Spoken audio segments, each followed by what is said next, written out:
Parliament पर एक हमला होता है और हमलावर थे कुछ मेल और फीमेल आतंकवादी जिन्होंने संसद के अंदर और बाहर कलर गैस छोड़कर पूरे संसद में अफरा तफरी का माहौल कर दिया। हालांकि इसमें कोई हताहत नहीं हुआ, लेकिन इससे संसद की सिक्योरिटी पर एक बड़ा प्रश्न चिन्ह लग जाता है कि आखिर ये स्ट्रगलिंग आतंकवादी संसद के अंदर उस तरह की सामग्री लेकर घुसे कैसे।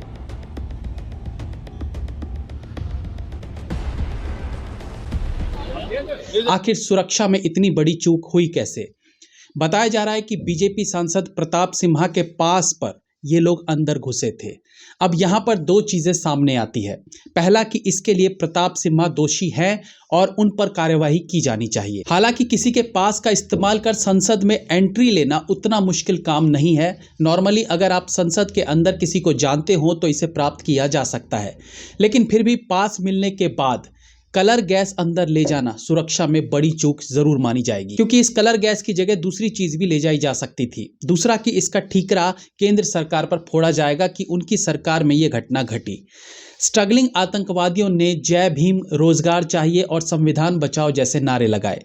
कानून हाथ में लेकर संविधान बचाओ का नारा लगाना अपने आप में ही हास्यप्रद है।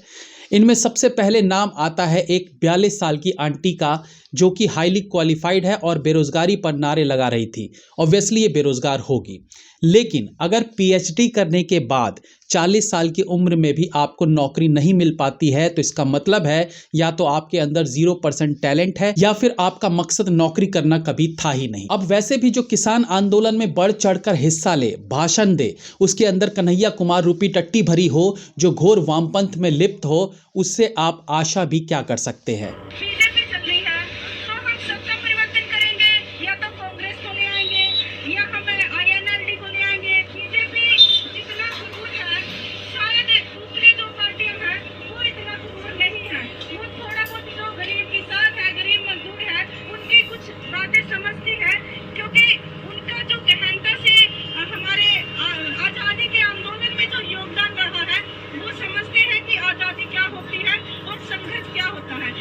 इसके घर के बाहर का नेम प्लेट देखिए तो चीज़ें और क्लियर हो जाएंगी। ये जितने भी स्ट्रगलिंग आतंकवादी थे ये सब अलग अलग राज्य से बिलोंग करते हैं और एक प्लान के तहत इन्होंने संसद में घुसकर ये सब करने का प्लान किया था। अब सवाल ये पैदा होता है कि आखिर इनके पीछे किसका हाथ है, क्योंकि चुनाव भी जल्द ही आने वाले हैं और ऐसे में चुनाव से ठीक पहले इस तरह की घटना अनेकों सवाल पैदा करती है। बीजेपी का इसमें हाथ है तो फिर एक बीजेपी सांसद के पास पर ही उन्हें एंट्री क्यों दिलाई गई होती। फिर भी ये इन्वेस्टिगेशन होनी चाहिए। हालांकि नीलम के कांग्रेस लिंक्स भी मिल चुके हैं। किसान आंदोलन में भी वो कांग्रेस को सत्ता देने की बात कर रही थी और बीजेपी को हटाने की।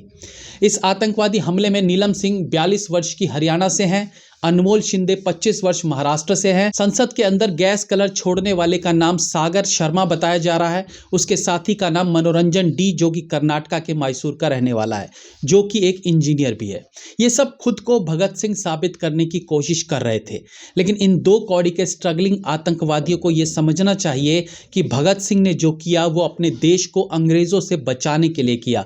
उस वक्त अंग्रेजों की सत्ता थी, लेकिन ये अपने ही लोग, अपने नेता, अपने ही देश के खिलाफ ये सब कर रहे हैं तो इन्हें इनकी औकात दिखाई जानी चाहिए। इन पर देशद्रोह का मुकदमा चलना चाहिए और इनका पिछवाड़ा तब तक लाल किया जाता रहे जब तक कि इनकी रूह न कांप जाए। ये कोई छोटी मोटी बात नहीं है। अब सवाल यह है कि कौन है इनके पीछे, क्योंकि बिना किसी की सरपरस्ती के इनकी औकात नहीं है कि ये सब कुछ कर जाए। क्या राहुल गांधी की यात्रा के दौरान ये सब कुछ प्लान हुआ? हालांकि अभी ये केवल कयास लगाए जा रहे हैं, वो भी इसलिए कि नीलम का लिंक कांग्रेस से निकल चुका है और आगे इन्वेस्टिगेशन होने पर हो सकता है सबका कुछ ना कुछ लिंक कांग्रेस से ही निकल जाए, क्योंकि हमेशा की तरह ऑलरेडी कांग्रेस से जुड़े लोग इनके बचाव में आ गए हैं, जिनमें किसान आंदोलन वाले भी शामिल हैं। किसान आंदोलन वाले आंदोलनजीवी अभी से इन्हें छुड़वाने के प्रयास में लग गए हैं। आगे हो सकता है कपिल सिब्बल इनका केस लड़ने लगे, हो सकता है मानवता खतरे में कहकर खुद कांग्रेस इनका कवच बनकर सामने आ जाए।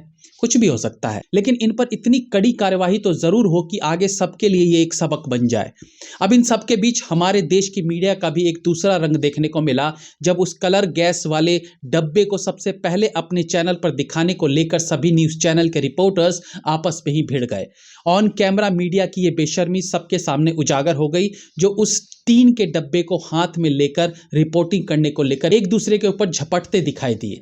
2002 में जब संसद पर हमला हुआ था तो उस किस्से को याद करते हुए राजदीप सरदेसाई ने बताया था कि कैसे वो उस दिन वाइन और मटन खाने की तैयारी में थे कि अचानक से पता चला कि संसद पर हमला हुआ है और वो निकल पड़े और सबसे पहले वहां के गेट को बंद कर लिया ताकि कोई और रिपोर्टर अंदर आकर रिपोर्टिंग ना कर सके। उसने खुद को गिद्ध बताया जो ऐसी घटनाओं की ताक में ही रहते हैं। लास्ट में उसने कहा था व्हाट अ ग्रेट डे। तो मीडिया की बेशर्मी हमारे देश में कोई नई बात तो नहीं है, लेकिन इस प्रकार से ऑन कैमरा ये सब करते देख थोड़ा अजीब लगा। संसद के अंदर की बात करें तो जब कलर गैस फोड़ा गया तो हड़कंप मच गया। सारे सांसद अचानक से फॉर्म में आ गए और आरोपी को धुन दिया, लेकिन एक शख्स था जो दूर खड़ा केवल तमाशा देख रहा था। शायद ये सिचुएशन देखकर उसके हाथ पैर ठंडे पड़ गए हों और वो हिल भी नहीं पाया हो। वो थे राहुल गांधी। ऑफ कोर्स भगवान उनके साथ कुछ वैसा ना करे जो उनकी फैमिली मेंबर्स के साथ होता आया है, लेकिन जिस तरीके से ये सब होते वो छत की ओर निहार रहे थे, लगा जैसे वो सुपरमैन का इंतजार कर रहे हो जो वहां आएगा और सबको बचा लेगा, या फिर वो सोच रहे थे कि अपने ही आदमी को कैसे पीटूं। I mean, कुछ भी हो सकता है। खैर, इन्वेस्टिगेशन शुरू हो चुकी है। आरोपी जो भी हो, उनके पीछे जो भी हो, किसी भी पार्टी के हो, उन्हें बख्शा नहीं जाना चाहिए। जय हिंद, वंदे मातरम।